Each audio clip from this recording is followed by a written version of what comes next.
نورتنا يا محمود يا ابني. نورتنا يا حاج والله. ده نورك يا حبيبي. احنا طبعا هنتشرف بيكم وهيسعدنا النسب بتاعكم. ربنا يخليك. فاحنا عايزين نعرف طلبات حضرتك ايه. والله انا مش عارف اقول ايه. اللي حضرتك عايزه كله قول لي عليه، وانا اوعدك ان احنا ان شاء الله هنتفق مش هنختلف ابدا. انا شاري علا يا عم، وعارف ان هي مؤدبه وبنت ناس، واللي شددني ليها اكتر كمان اهلها الطيبين اللي هو انتوا. انا لو لفيت الدنيا كلها مش هجيب زيكم. ربنا يخليك يا محمود يا ابني. انتوا احسن، ونسبكم برضو شرف لينا. انت قول لي على ظروفك يا محمود، عشان كل حاجه يا حبيبي نبقى متفقين عليها، مراعيين بعض برضو يا محمود. انا الحمد لله يا عمي ظروفي كويسه جدا. عندي الشقه بتاعتي، وكمان خلاص قربت اوضبها كلها، لان انا بادئ في توضيبها من فتره كبيره قوي. يعني زي ما تقول كده يا عمي انا بفنش الشقه خلاص، في المرحله الاخيره يعني. طيب يا حبيبي الحمد لله. هو عندي عربيتي، انا كده واقف على الشبكه. اللي حضرتك هتقول عليه انا هوافق عليه. والله يا ابني مش عارف اقول لك ايه. يا حاج اطلب بس وقول. هي الحاجات دي فيها كده برضو. خلاص يا محمود يا ابني، ايه رايك الشبكه تبقى 50 جرام؟ 50 جرام؟ لا يا عم، انا هجيب له على الشبكه 80 جرام. والله يا ابني انا مش عارف اقول لك ايه. ما تقولش حاجه، ولو ما كانش لسه في توضيبات في الشقه انا كنت هجيب لها اكتر من كده بكتير. وانا يا ابني والله كل اللي يهمني ان انا بشتري راجل، وان انت تبقى كويس معاها وتتقي الا فيها. ربنا يقدرني واسعدها على خيرة الله. ربنا يكمل لهم على خير يا رب. يا رب يا حبيبي. ايوه يا محمود، انا لسه طالعه البيت اهو حالا. انا كنت لسه هرن عليك يا علا، لقيتك اتاخرتي عليا. والله ابدا، ده انا حتى لسه ما غيرتش هدومي. عاجبك المكان اللي احنا خرجنا فيه يا علا؟ اه يا محمود، كان حلو قوي. مع اني كان نفسنا نعمل فرح، بس باباكي بقى اللي رفض. معلش يا محمود، اصل انا بابا ما بيعترفش خالص بالفرح بتاع الخطوبه ده، وبيقول عليه كلام فاضي. اهم حاجه الفرح الكبير، انت عارف الناس الكبيره بقى وتفكيرهم. لا يا علا تفكيره كويس وبحترمه، وهو طبعا ليه حريه الاختيار في كل حاجه. ما رضيتش ازعله خالص ولا اقول له اي حاجه. ويعلم ربنا يا علا انا بحب باباكي قد ايه، وبعتبره ابويا التاني كمان. ربنا يخليك لنا يا محمود. والشبكه يا علا بعد ما روحتي كده باباكي وشافها ومامتك عجبتكم؟ اه طبعا يا محمود، عجبتهم والله. لو في اي حاجه يا علا مش عاجباكي او مش عاجباهم انا اغيرها على طول. لا يا محمود، دي جميله والله. ماشي يا حبيبتي، تتهني بيها يا رب. ربنا يخليك يا محمود. ايه هتنامي ولا لسه هتصحي شويه يا علا؟ لا يا محمود، ده كان يوم طويل قوي. ده انا لما صدقت رجعت البيت لسه هغير هدومي وانام. خلاص ماشي يا حبيبتي، تصبحي على خير. هو انت من اهله يا محمود؟ محمود طيب قوي، وعايز يجيب لي كل حاجه. الف مبروك يا علا. الله يبارك فيك يا ماما. ايه ده يا حبيبتي، كل ده لسه ما غيرتيش هدومك؟ انا كنت لسه هغير حالا، بس كنت بكلم محمود اعرفه ان انا طلعت. اصله قال لي اول ما تطلعي وتوصلي الشقه كلميني. واضح ان محمود بيحبك قوي يا علا. ها يا امي. انا بصراحه لما وافقت على الخطوبه في الاول يعني كنت معجبه بيه بس، لكن من الحركات الحلوه اللي هو عمال يعملها دي انا عماله بصراحه تشدي لي اكتر، واحس ان هو انسان محترم قوي، وهيسني وهيشيلني جوه عينيه. يا رب يا حبيبتي هدي سرك. ده ما شاء الله عليه يا علا، ده ما شاء الله عليه يا علا. ابوكي طلب منه 50 جرام دهب، جاب 80. ايوه يا امي، وقال لي ليكي حريه الاختيار، هاتي كل حاجه انت عايزاها. بصراحه هو مش بخيل خالص. لا لا، بخيل ايه؟ ده ما شاء الله عليه كريم، وكريم بزياده كمان. ايوه صح يا امي. خلاص يا حبيبتي انا هروح انام بقى، احسن انا كمان خلاص جبت اخري، وحاسه ان انا هنام وانا واقفه. لا يا حبيبتي روحي تصبحي على خير، وانا كمان هغير هدومي وانام على طول. ماشي يا علا.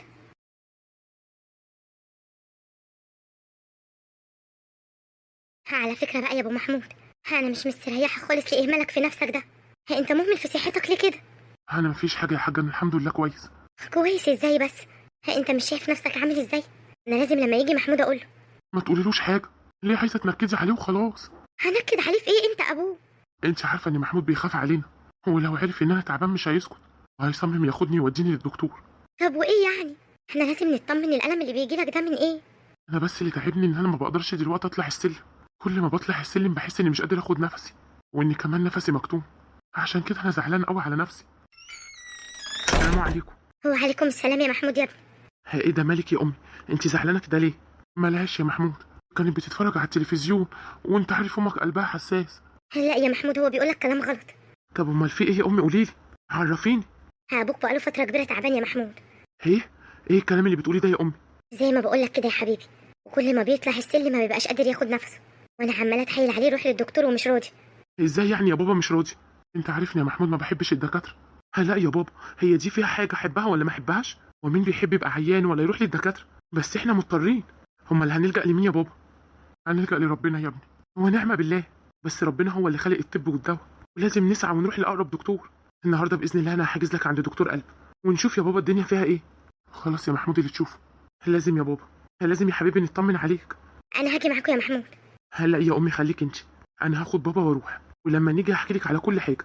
انا قلقانه عليه يا محمود. ما تقلقيش يا حبيبتي، والله لطمنك على كل حاجه. انا هدخل احضر لكم لقمه تاكلوها عشان تقدروا تمشوا تروحوا للدكتور. انا زعلان منك قوي يا بابا، ازاي تخبي عليا حاجه زي كده؟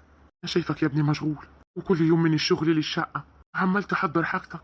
ربنا يا رب يكمل لك على الف خير. ولما اعمل كل ده يا بابا وانت تعبان، هعرف افرح ازاي؟ انت يا حبيبي اللي بتقويني وبتكمل لي فرحتي. ربنا يخليك ليا انت وامي، ويخليك يا محمود يا ابني. يسترها معايا يا رب، يا رب اشفيني يا رب وتطلع حاجه بسيطه. ايه ده علا؟ ايوه صح، ده انا نسيت اكلمها لما جيت، انشغلت بموضوع بابا. الو. ايوه يا علا. ايه يا محمود انت فين؟ انا هو يا علا في البيت، في حاجه ولا ايه؟ اصل مش متعوده ان انت تقعد كل الفتره دي ما تكلمنيش، وبعدين كنت اول ما بتروح وتوصل البيت كنت بتكلمني. معلش يا علا انشغلت شويه. مالك يا محمود؟ صوتك مش عاجبني ليه؟ ابدا يا علا مفيش حاجه. ايه ده يا محمود، انت هتخبي عليا ولا ايه؟ لا والله ما اقدرش اخبي عليكي. طب في ايه يا محمود؟ اتكلم قولي. هقولك يا علا، يمكن تخففي عني شويه. هقول يا محمود خير في ايه؟ قلقتني. بابا يا علا تعبان قوي. قال لي كده يا محمود؟ الف سلامه عليه. الله يسلمك يا علا. وعنده ايه ولا بيشتكي من ايه؟ اتاري تعبان بقاله فتره كبيره وماسك قلبه ومش راضي يقول لحد خالص. النهارده بقى لما ماما لقيته تعب زياده عن اللزوم، اول ما جيت من الشغل قالت لي، وعشان كده انا ما قدرتش اتصل بيكي لاني انشغلت جامد بيه. ايوه طبعا يا محمود، انا زعلت عشانه قوي. والله ربنا اللي يعلم انا بحبه واحترمه ازاي. ربنا يخليكي يا علا. طب وناوي على ايه يا محمود وهتعمل ايه؟ ناوي على ايه يعني يا علا؟ اوديه طبعا للدكتور. طب اجي معاك يا محمود؟ لا ما ينفعش. ليه بس؟ انا هقف بره. لا يا علا ربنا يخليكي ما تتعبيش نفسك، والله دي ماما حاولت كتير قوي انها تيجي معانا وانا ما رضيتش، وقلت هاخد بابا بس ونروح على طول. لما اجي يا علا هكلمك في التليفون واعرفك كل حاجه، واقول لك الدكتور قال لي ايه. مش معقوله يعني اقول له امي لا ما تجيش معايا واخدك انت. ايوه عندك حق يا محمود. طب خلاص انا هفضل متابعاك بالتليفون، وانت اول ما تطمن عليه طمني على طول. حاضر يا علا ربنا يخليكي. ربنا يطمنكوا عليه يا محمود، مع السلامه. الله يسلمك. ربنا يطمني عليك يا بابا يا رب، يا رب اشفي انا ماليش غيرهم.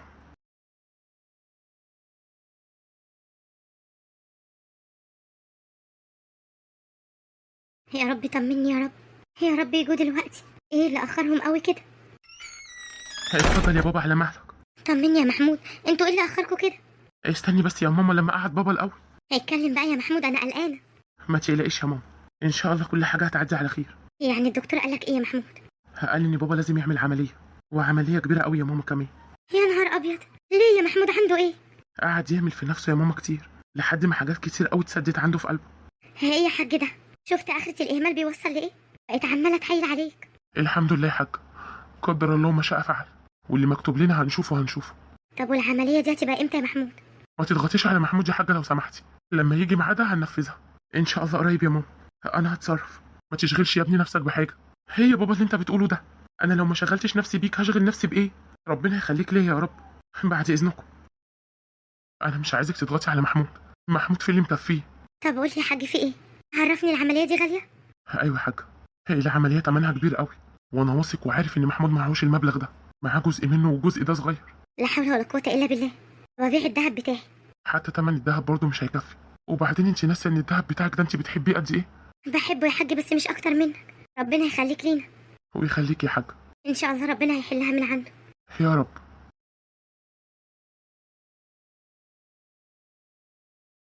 ايوه يا علا انا لسه جاي دلوقتي. يا محمود بتصل بيك وما بتردش، انا قلقت قوي. معلش يا علا كنت سايق العربيه، كنسلت عليكي كذا مره، وانت برضه كل شويه بتتصلي. انا عايزه اطمن يا محمود. انا عارف والله، معلش حقك عليا. خلاص ولا يهمك، بس عرفني الدكتور قال لكم ايه؟ لازم يعمل عمليه كبيره قوي يا علا، العمليه دي تكون في اقرب وقت. يا نهار ابيض يا محمود، عمليه مره واحده؟ ده احنا خلاص فاضل شهر ونص على جوازنا. هيلحق يعملها امتى ويخف امتى؟ مش مهم يا علا اي حاجه، انا ممكن حتى اجل الفرح. انا كل اللي هاممني ان انا اطمن عليه ويبقى كويس، خصوصا كمان ان الدكتور قال لي ان لازم العمليه دي تكون في اقرب وقت. طب خلاص يا محمود سهل شويه واعملها له بسرعه. ان شاء الله يا علا، انا مش هخبي عليك يا علا، العمليه دي بمبلغ كبير قوي، وانا مش معايا منه غير جزء بسيط، وبصراحه مش عارف اعمل ايه. طب هتعمل ايه يا محمود؟ ما انا بقول لك مش عارف يا علا، مش عارف. طب خلاص يا محمود ما تزعلش نفسك، كل مشكله وليها حل، وان شاء الله هيكون في حل باذن الله. ان شاء الله يا علا. دي ماما كمان عايزه تبيع الذهب بتاعها، ولو باعته حتى هيجيب ايه، لان ماما بتحب الحاجات البسيطه قوي، ما كانش من هوايتها الذهب خالص. خلاص يا محمود بيع الذهب بتاع مامتك وشوف الدنيا هيبقى فيها ايه. ان شاء الله يا علا. ماشي يا محمود، هكلمك تاني وابقى طمني عليه. ماشي يا علا، مع السلامه. الله يسلمك. هعمل ايه بس يا ربي؟ هبيع دهب امي؟ انا هبيعه وشوف المبلغ اللي هيبقى ايه. يا رب حلها من عندك.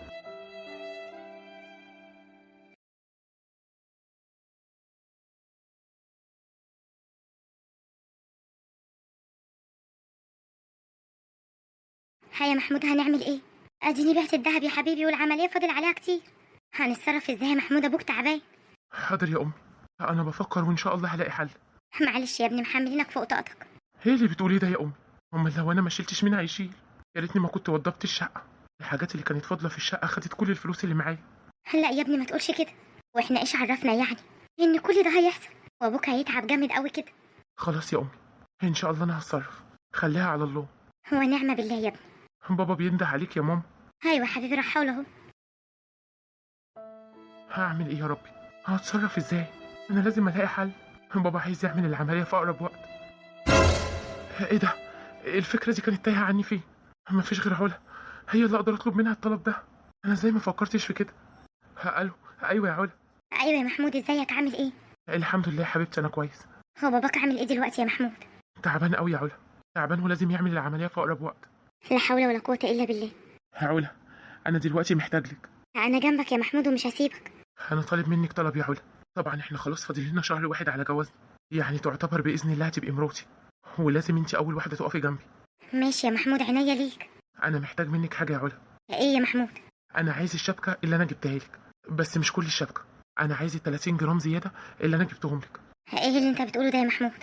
بقول ايه يا علا؟ انا مش هاخد منك الشبكه كلها طبعا، ما يصحش. انا هاخد بس ال 30 جرام الزياده. اوعدك يا علا ان انا هعوضك واجيب لك اكتر منهم بكتير قوي. بس انا حاليا دلوقتي مزنوق ومش عارف اعمل ايه. علا، انت ما بترديش عليا ليه؟ ايوه يا محمود، سامعاك. طب ما رديتيش عليا ليه يا علا؟ عايزني ارد عليك؟ اقول لك ايه يا محمود؟ اقول لك انت قبل ما تتجوزني عايز تاخد مني شبكتي؟ لا يا علا، الموضوع مش كده خالص. الموضوع ان انا مزنوق بجد، والمشكله اللي زنقتني اكتر فلوس توضيب الشقه. انا مبقاش معايا فلوس تقريبا، وحتى امي باعت الدهب اللي معاها، وبرضه مش مكمل حق العمليه. معلش يا محمود، انا ما اقدرش اديك الدهب. ما تقدريش تديني الدهب؟ هي اللي بتقولي ده يا علا؟ ده انت شهر وهتبقي مراتي. يعني لو الظروف اللي حصلت لابويا دي حصلت بعد الجواز كنت هترفضي برضه تديني الدهب؟ ايوه طبعا يا محمود، كنت هرفض لان دي حاجه بتاعتي انا. وانا قلت لك اوعدك ان انا هعوضها لك، بس بعد ما الازمه دي تعدي اللي انا فيها. لا يا محمود، معلش والله مش هقدر. ماشي يا علا. انا مش عايزاك تزعل مني يا محمود. لا لا، مش زعلان. ده في حاجات يا علا ربنا بيبينها، والحمد لله ربنا بينها لي. انا هتصرف. اصل انت بصراحه لازم تتصرف يا محمود، لان انت الراجل. مش كل واحد يتزنق يروح ياخد دهب مراته ولا خطيبته. انت اللي لازم تفكر وتشوف هتعمل ايه. عندك حق يا علا، معلش انا هقفل عشان ورايا حاجات. مع السلامه. هي يا علا، معقوله اول موقف احتاجك فيه ما الاقيش جنبي؟ ده انا كل حاجه حلوه جايبها لك، ترفضي حاجه زي كده؟ ماشي يا علا، وما يجراش حاجه، اللي بيتعلم ما بيتعلمش ببلاش.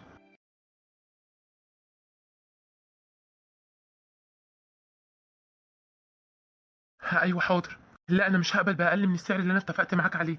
مش هنزل اي حاجه، كفايه ان انا بايعها وعارف ان انا منزل ثمن كبير قوي من حقها. لا مش هقبل. ايوه ده اخر كلام عندي. لو جاهز عرفني انا انزل لك دلوقتي. طب خلاص ماشي، هنتقابل بعد ساعه ان شاء الله عند المحامي. مع ان الموضوع مش مستاهل يعني، بس طالما عايز تضمن حقك خلاص ماشي. انا تحت امرك طبعا. خلاص ان شاء الله. لا ما تقلقش، مش هتاخر. مع السلامه. الحمد لله يا رب، احمدك واشكرك. ايه يا محمود؟ لقيت مشتري العربيه يا ام. معقوله يا محمود؟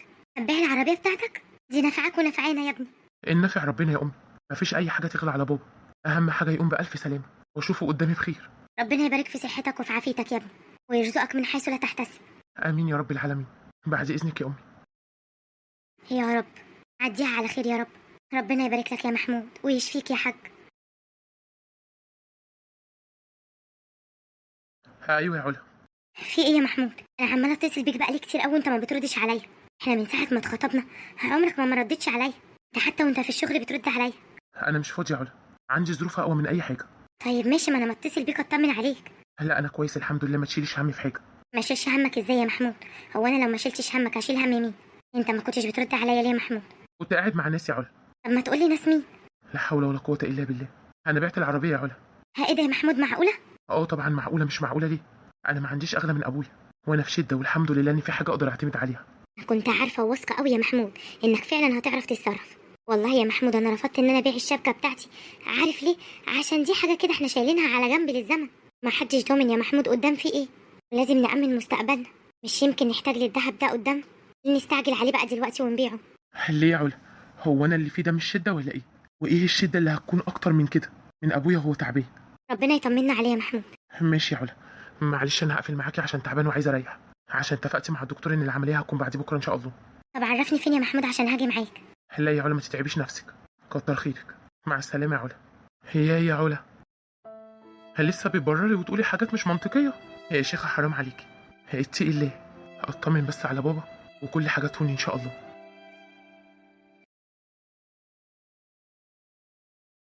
شفت يا بابا؟ شفت البيت كله نور ازاي؟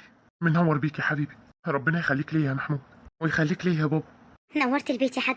ألف حمد لله على سلامتك. الله يسلمك، الله يسلمك يا اصيله. مع اني زعلان قوي على العربيه يا محمود. يا حبيبي ده انت فداك عربيات الدنيا كلها. ربنا يسعدك يا ابني. يا رب يا حبيبي. انا هدخل بقى اريح جوه شويه. ربنا يسعدك يا محمود يا ابني يا رب، ويبارك في عمرك ويخليك لينا. معقولة يا محمود؟ من امبارح برن عليك ما بتردش عليا؟ طب ليه طيب؟ ايه يا علا بتعملي ايه؟ ابدا يا بابا مفيش. مالك يا علا؟ شكلك متضايقه كده ليه؟ انت متخانقه انت ومحمود ولا ايه؟ لا يا بابا مش متخانقين ولا حاجة. امال في ايه يا بنتي؟ ما تتكلمي وعرفيني علشان لو في مشكله الحق احلها. انا هقولك يا بابا اللي حصل. قولي يا علا. من 10 ايام كده يا بابا ابو محمود تعب زي ما انت عارف. ايوه يا بنتي ربنا يشفيه ويعافيه. فمحمود طلب مني 30 جرام الزيادة اللي جايبهم لي على الشبكة علشان كان مزنوق. وبعدين يا علا؟ فلما جه طلبهم مني يا بابا انا رفضت وقلت له لا، الحاجة دي انا شايلها للزمن. هو راح باع عربيته عشان يعمل العملية لبابا. باع عربيته؟ ايوه يا بابا. وبابا عمل العملية وخرج، بس هو ما بيردش عليا خالص في التليفون. ليه حق يا علا ما يردش عليكي؟ ليه يا بابا؟ هو ايه اللي ليه يا بنتي؟ خطيبك كويس وانسان محترم، طلبت منه 50 جرام دهب جابلك 80. الراجل من ساعه ما دخل بيتنا عمره ما قصر معاكي. يوم ما يزنق ويبقى محتاج فلوس عشان عمليه ابوه وتعملي معاه كده؟ ده لو جه قال انا عايز الشبكه يبقى حقه يا علا. ايه ده يا بابا؟ هو معقولة يجي ياخد مني الشبكة؟ ايوه طبعا يا بنتي. الواحده الاصيله بتبان في وقت الشده، وهو شهر واحد وهيبقى جوزك. قدر كنت مراته دلوقتي وطلب منك الدهب مش هتديهوله؟ هو قال لي نفس كلام حضرتك يا بابا. لا يا بنتي الدنيا مش كده، الدنيا مواقف. وبعدين فين عينك؟ عينك اللي بتشوف الانسان الكويس من الوحش، اللي يستاهل نعمل معاه الخير واللي لا. هو انت شفتي محمود وبتحبيه وعاشرتيه وعرفتي قد ايه انه انسان محترم وكويس، تيجي دلوقتي تعملي معاه كده؟ طب ايه الحل يا بابا دلوقتي؟ روحي هاتي لي الشبكه يا علا. هتعمل ايه يا بابا؟ هصلح اللي انت بوظتيه يا علا، وتاني مره ما تعمليش اي حاجه غير لما ترجعي لي. واعرفي كده يا علا، تعاملي الانسان على قد معاملته ليكي، وتعملي الخير يا بنتي عشان ربنا يبعت لك الخير. يلا روحي هاتي الشبكه. حاضر يا بابا. لله الامر من قبل ومن بعد. خير يا عمي في ايه؟ اول مره حضرتك تجيني الشغل. انا جاي لك عشان اديك العلبه دي يا محمود. ايه ده يا عمي؟ هي الشبكه بتاعتك يا ابني، ومش 30 جرام بس، ال 80 كلهم. بنتي غلطت يا محمود وانا جاي اعتذر بالنيابه عنها. معلش يا ابني، صغيره ولسه ما تعرفش حاجه. بس خلاص يا عم انا اتصرفت. رجع عربيتك يا محمود، ولما يبقى معاك فلوس يا ابني هات لها شبكه غيرها. وبعدين اي حاجه زي كده ترجع لنا، مش تقول له علا والكلام يبقى بينك وبينها ويخلص على كده. انا برضو ابوك يا محمود. ربنا يخليك. انا عمري ما كنت افكر اقول لحضرتك ابدا. ليه يا ابني؟ لو ما رجعتليش انا هترجع لمين؟ المثل بيقولك يا محمود اللي ملوش كبير بيشتري له كبير، وانا كبيرها يا ابني وانت ترجع لي. حاضر يا عم. خلاص خلي الشبكه يا عم، مش مهم العربيه. لا يا حبيبي هتاخدها. اسمع كلامي وربنا يشفي عن والدك يا رب. ربنا يخليك يا عم. بعد اذنك يا ابني. لا حول ولا قوه الا بالله. بالله عليكم تقولوا لي اعمل ايه واتصرف ازاي؟ انا كنت واخد قراري ان انا خلاص كل شيء اسمه ونصيب، وان انا هسيب علا. اتفاجئت بوالدها لما لقيته جاي لي الشغل. والله العظيم ما انا اللي قلت له. انا كنت ساكت وما بردش عليها في التليفون. انا دلوقتي ما بين اختيارين، اني اسيبها وابوظ جوازتي المفروض خلاص يعتبر فاضل عليها ايام، ولا اعديها واكمل الموضوع واعتبره غلطه وعدت. انا مش عايز قدام احس بالندم. بالله عليكم اعتبروني اخوكم وانصحوني بما يرضي الله. هاعمل ايه واتصرف ازاي؟ عايز رأيي يا أستاذ محمود؟ رد فعل باباها يغير أي كلام كان ممكن يتقال. لو هما كانوا وافقوا على موقف بنتهم كنت هقولك خلاص روح قول لهم كل شيء اسمه نصيب، وربنا هيعوضك بالست الأصيلة اللي هتقف جنبك. لكن هي بس اللي عملت كده بدون حتى ما تشور حد من أهلها، ويمكن خافت من اللي بتشوفه وتسمعه والحاجات اللي بتحصل حوالينا، بالرغم من إن مش حقها إنها تخاف لأن هي لسه خطيبتك مش مراتك. لان في حاله لا قدر الله كنتوا سبتوا بعض كان من حقك ان انت تاخد الشبكه. اعتبرها غلطه وزت شيطان، وهي لسه صغيره، وطالما باباها عمل كده يا محمود يبقى هما ناس محترمين. ممكن هي صغيره وطايشه وما عرفتش تتصرف صح في موقف زي ده، وعشان خاطر باباها سامح المره دي وعفى الله عما سلف. وبعدين شكلك كده لا انت لسه عرفت طبعها ولا هي عرفت طبعك، واكيد هيمر عليكم مواقف كتير قوي. لازم يبقى في تفاهم، مش من اول موقف كده تسيبوا بعض. هو ارجع بقول لك رد فعل باباها يغير اي كلام، لان من الواضح ان هو انسان عاقل ومحترم. واللي زي ده تأمن على نفسك معاهم يا محمود، عشان في اي مشكله ما بينك وما بين بنته هيجيب حقك وهيرجع بنته على اي حاجه تعملها. اديها فرصه تاني وتوكل على الله وصلي صلاه استخاره، واللي فيه الخير يقدمه ربنا. وده رأيي، واستنى بقى رأي المتابعين هيقولوا لك تعمل ايه وتتصرف ازاي. هو اول حاجه عايزين كلنا نصلي على الرسول عليه افضل الصلاه والسلام، علشان دي الحاجه الحلوه والحسنه اللي هتقعد لي وتقعد لكم ان شاء الله. ولو الفيديو عجبكم ما تنسوش الاشتراك في القناه واللايك الجميل وتعليقاتكم الحلوه قوي اللي بتفرحني. وبالله عليكم ما ننساش اللايك، والله هو ده اللي بيرفع الفيديو، عشان ان شاء الله القناه تكبر وتكبر بكم يا احلى عيله في الدنيا. وفي الاخر استودعكم الله الذي لا تضيع ودائعه.